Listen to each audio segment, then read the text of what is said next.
to facilitate the education. And so today we are having the big conversation, and that is exam malpractice. And so Andrew Chamagera was on ground engaging university students on their past experiences and how we can fight exam malpractice. But in studios to forge solutions to this big impediment in society is Mr. James Turyatemba, who is the Deputy Executive Secretary of UNEB, which is the Uganda National Examinations Board. Thank you so much for making time, sir. Thank you very much, Tom. Let's start with yesterday. We started with physics and fine arts. Yes, how are the students faring? What's the feedback you're getting? The situation at the school and the schools that we actually got information from is very normal. There was enough time for them to receive the exams. They sat confidently. They did the practical. A few schools had to involve themselves in the third shift, meaning therefore that they have more candidates than the available apparatus. So we allow a maximum of 3 shifts, and that goes a little bit away out of the range that would want the examination to be returned. Right. Yeah, so it's a problem of inadequate facilities, especially for science. Okay. That's the only technical hitch that we had. And for schools in Bududa, because I know most of the schools were affected, yes. How are you handling that? How did you handle that yesterday? Yeah, part of that part of the country is cut off. There's that Brucheke and then Bukharasi. What we have done is to shift the schools which are in Bukharasi, which is cut off, to Brucheke so that they can come and sit in that part, which is not yet affected. We have made arrangements for that, and everything is normal. We have resettled the candidates. So no students in the Elgon region missed examinations No yesterday? student missed the examination, because we made those local arrangements to be hosted by those that are peaceful. Okay, yeah. Congratulations on Thank that, you very because much. it's an incident that just to happened us, over the every weekend. candidate matters. Yes. Yeah, and we go an extra mile to make sure that everybody is settled. Let's talk about exam malpractice. And just last week, before we had the address to the students and before we started the examinations yesterday, the story came out, and some teachers were actually selling papers, examination papers, yes. And each set was going for 2 million shillings. And it's not the students who set these papers, no. It's the teachers, yes. under UNEB. Why are we having this? And it's been a case year in, year out. Now what we want to tell the country is that we have various stages of examination preparation, and we use teachers, but they are under concealment. And people know our system so well that they can now replicate wrongly what we do, because the people who are teachers setting know our processes. We set, we moderate, we compile, and that kind of thing. So some teachers who are unscrupulous go an extra mile and say some of them are not our setters, and we have tried to establish that. So they go, still do the same setting under their own arrangements, and then they bring out something that is fake, and they start selling suspecting members of the public, because they set and typeset something that looks like ours. What we have done is, when we get wind of that, that's when we swing into action and then make sure we arrest those, expose them, so that the public can understand that let them not deal with the fraudsters in matters of examination. How I wish that 2 million could be put something meaningful, like buying textbooks for their learners. But Mr. James, most of these papers, once they're sold out before the actual date of examinations, most of them are actually not fake questions. They're quite similar to the real papers. And even as we were having this discussion with the university students, who of course went through the secondary process, they said that even during their years, it used to happen, beg your pardon. And so they would interface with questions that they will find in the big paper. So why are we having these loopholes in UNEB? No, it's not a loophole in UNEB. When you look at the question that they set, the questions are set on the syllabus that the learner has. If a question, for example, me, I'm from the background of economics. Right. If a question is on price theory, and there is a question in UNEB on price theory, they are not the same. Not the same word for word, but it's the same on the topic. So if it is fake, it means it's not rhyming with what is in UNEB. And therefore, we cannot prevent those who want to speculate. and say this is an exam set by UNEB, when actually it is not. So UNEB has no control and it has no hand in that.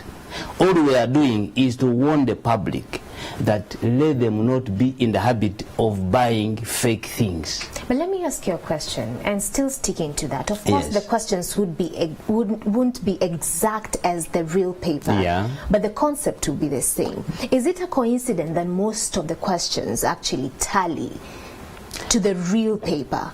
No. Of course, the phrasing won't be the same, but the concept and the number of questions and the way they are, put out are the same. Yeah, these people have access to our past papers.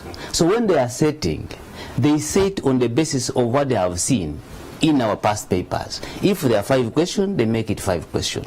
But our concern is number 1, 2, 3, 4, 5, the same word for word, meaning that what they are selling is a genuine UNEB paper. That's the bottom line. So if it's not, and there are concepts you are asking on energy, there is an energy question, an energy question in UNEB, and in the other fake one. If it's not word for word, then UNEB is blameless. Because we cannot stop people from speculating. And we cannot stop people from generating those ideas. All we are saying, don't be a consumer of those fake ideas. But how can we not be consumers? We have the government allowing for the commercialization of education, and that's why we're seeing private schools, which all of us go to because of the quality of education is much better there. But even with these papers that are being sold last week, most of the schools that could afford are of course the private ones. If one set of examination paper was going for 2 million shillings, one teacher was of course arrested and 5 others fled. They're yet to be arrested. So when it comes to putting in check the teachers who actually set the real examination papers, what are you doing to ensure that they don't give off this information? Because the leakage starts from there. They know what's in the papers, so they're tempted to give it out.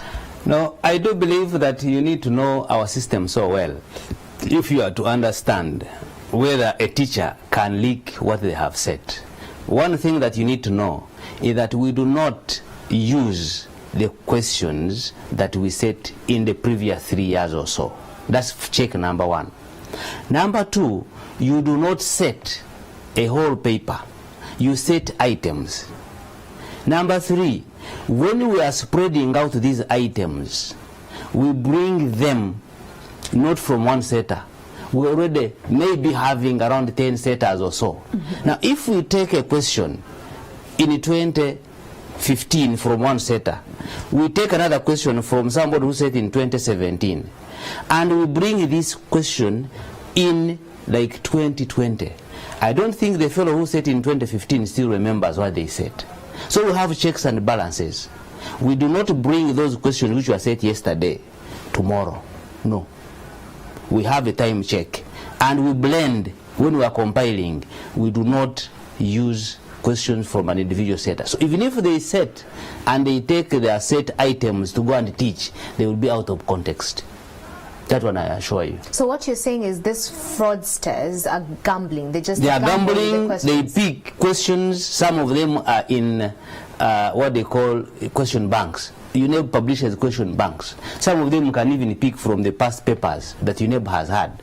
So they compile the test. They sometimes even go ahead and work out answers. And then when now those things go out, they say, UNEB questions leaked, even the marking schemes leaked. No, nobody has access to our issues. We have very thorough checks at the headquarters, which I may not enumerate here. But those people are just gambling. They're just gambling. They're just gambling. And those who bought the questions that were being saturated, the only thing that was similar to ours is that they were using English, and the figures were 1, 2, 3, 4. The rest were different.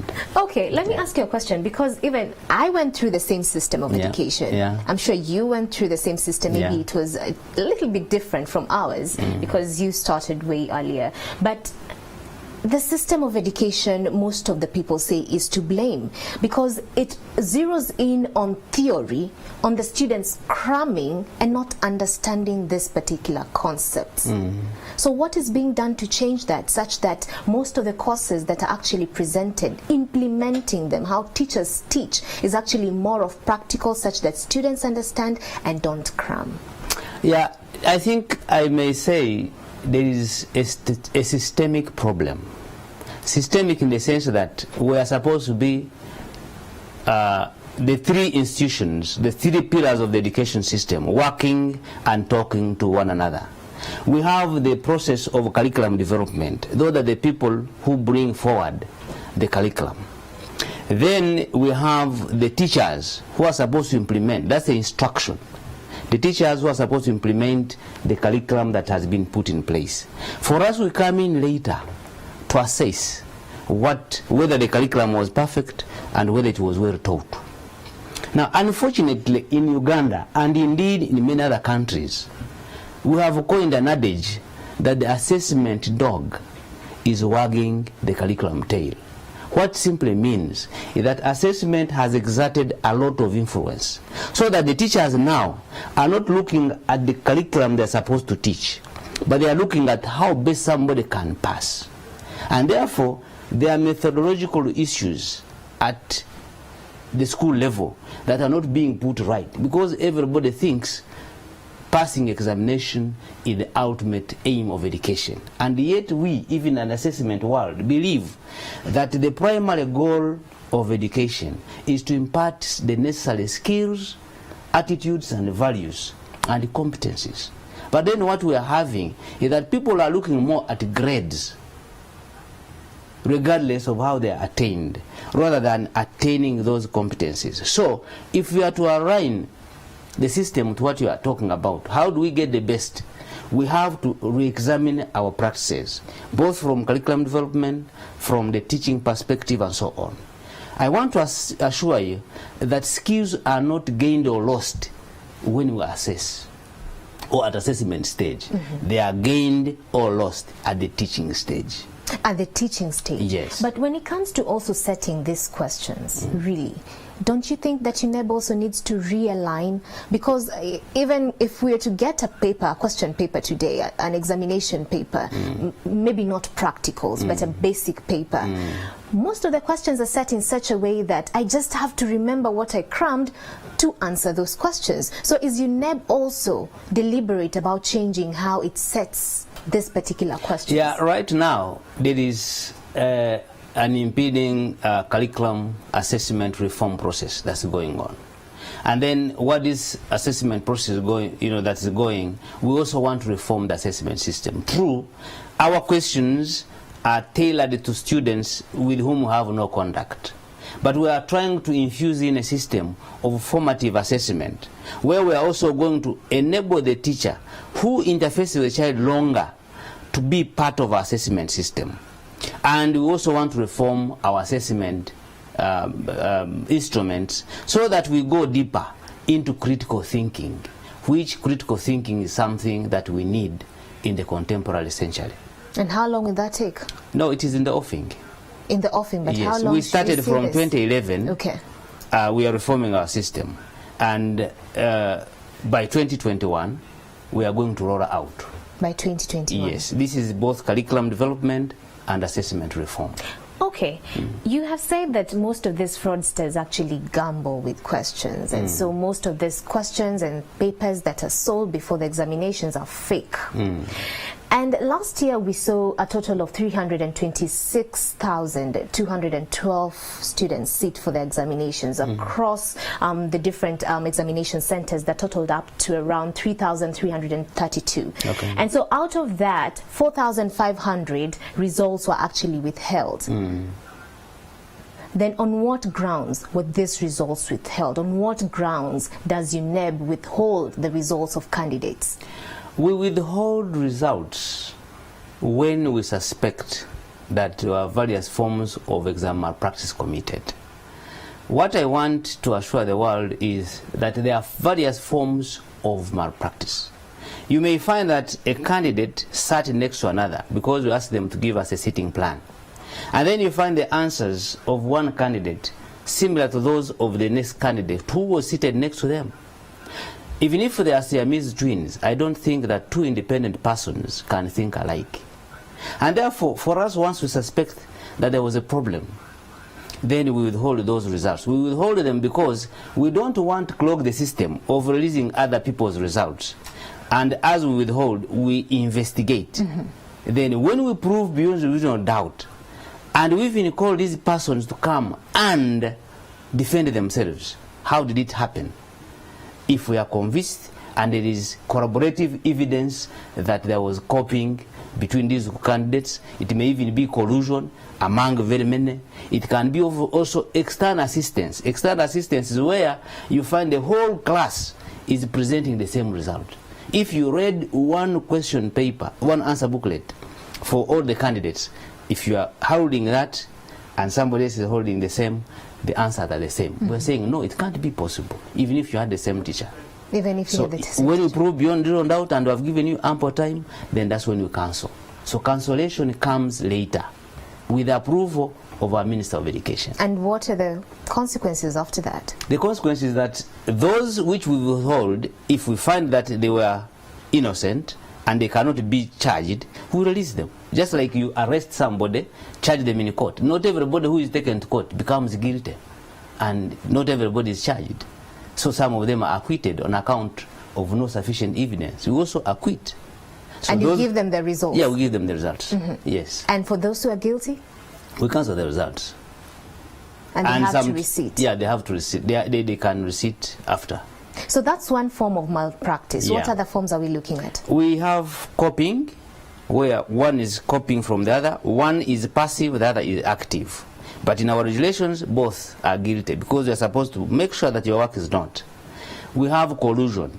Collusion is where two or more candidates are agreeing to share answers. And that's a form of malpractice. We also have impersonation. This is where somebody who is not the duly registered candidate comes and sits for the exam. Some are hired, others are not hired. But how does that happen? Do we, Some of these we things blame it on the happen- monitoring system? No, some of these happen with a well-known view of the head teachers. Some people out there want to beat our system. We have gone high-tech in the sense that we also infuse the photographs of the candidates, and we even put them on certificates. But when they want now to impersonate, they plan it right from the beginning. So for us as UNEB, we shall have the right records, the right photographs, but this may be a wrong candidate. Sometimes we depend on the whistleblowers who say, no, such and such a person is planted. So that's why we have developed a theme this year for UNEB, that the integrity and security in the management of examinations is my responsibility. It's your responsibility as I speak to you, because you have a stake. If somebody produced a fake certificate, like the other people at Nakao were saying, you have a doctor, the doctor cheated exams and finally became a doctor. Would you be comfortable if they told you the doctor who is going to operate you, my sister, is the one who cheated the exam and is holding some fake certificate? Of course not. Yes. But what's the solution to exam malpractices that boil down to copying and impersonation? Do we then say that UNEB has to have its own independent monitors in these particular exam rooms across the country? We do. We have the entire country covered as I speak. Then why do we still have these cases? These are what I'm saying, they are planned before. With copying? Copying is sometimes a result of our invigilators not being vigilant. The invigilators are picked from the vicinity. And what we are talking about, why we are bringing issues of integrity, integrity is who you are when none of us is with you. So whereas we have made our best choice of the people to go and see how these things are done in the field, integrity is not written on their faces. Some of them end up being compromised. And the terrain, the moral terrain, is somehow slippery. And the moral equation even shifted, and the pressures became even more when private schools came on the ground. Before, we used to give these papers to the head teacher and they would stay them in the schools for a month and nothing would happen. Don't you think the days of pushing for integrity are far gone, especially with the high cost of living today? If someone comes and tells you, okay, fine, you'll be the invigilator, you're independent from UNEB, but I have this envelope, and you're in real need, don't you think having other solutions of bringing these people to book would be the right channel to take? I want to assure you, my sister, that there is no way to say that integrity has no space in our contemporary world. Indeed, we need to re-examine ourselves and go back. But how long to where will we, it how take, we sir? lost it. How long will it take? Every single year we're grappling with issues of exam malpractice. Yes, and that's why we are saying integrity, because that's where it all begins. Even if we made all other arrangements, but integrity is not there, it is all in vain. I want to assure you that it's not a question of building high walls to bring discipline in society. The 3 times China was attacked, though they had the China high wall, they attacked through the main gate by corrupting the people at the gate. So no matter how high our fences are, if the integrity is not there, you cannot tell me that this is not the time for talking about integrity. Let's retrace our steps as to where we lost it, because other measures need to be adding on the critical issue of, if I left you with money, would you simply take it when it is not yours because you are hungry? Okay, sir. If it's not yours, it's not yours. Before we come to a close, 4,500 results were withheld last year. Yes. And of course, out of this, it's from the basis of exam malpractices, and you said it comes in different forms. Yeah, it comes in different forms. Out of those that was a result of copying and impersonation, did UNEB go a step further to look into who are the students, what schools are they in, which exam rooms were they in, and who was the UNEB invigilator? Yep. Do you go to that extent? We do go to that minute detail. Have you brought some of them to book? Definitely. Okay. I want to assure you that whichever teacher messes us up, because the people who are invigilating, those who are doing whatever, even those who are scouting are teachers. So what we do, we have an understanding with the Ministry of Education and the Teaching Service Commission. The teacher who was responsible for the leakage of last year's exam was prevented, the certificate was simply cancelled. He will never ever practice teaching anywhere in the country. All right, so you're anywhere in the that. world. So we did it. And then those people who allow copying are blacklisted from participating in any future UNEB activities. All right. And then the schools which are affected, we even withdraw the center. And when we withdraw the center, we leave you with the school. In most cases, parents are not willing, and we encourage the parents not to go to schools which don't have UNEB centers, because that's where it all begins. That's where it all begins. Yeah. Thank you so much for coming in studios. You're welcome. Mr. James Turyatemba, who is the Deputy Executive Secretary of UNEB, which is the Uganda National Examinations Board. Students are still in examination mood, and these examinations are going to take place for an entire month. So let's support them. Let's be preachers of integrity. That has been the discussion here on Solutions segment. Morning at 10 TV still continues. Up next is Take Note with Flavia Tumusima. Keep it here.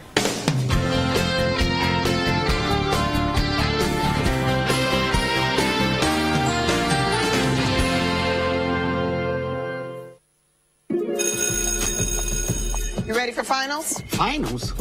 I ain't study. What are you talking about? Uh-oh. I guess you're going to learn a very valuable life lesson. You're welcome. What language is this? Math. Kevin. Huh? Carl-Anthony, what the heck are you doing here? That's a great question, Kevin. You dragged me in here. Now I gotta take this test. What is that? I didn't do that. Yeah,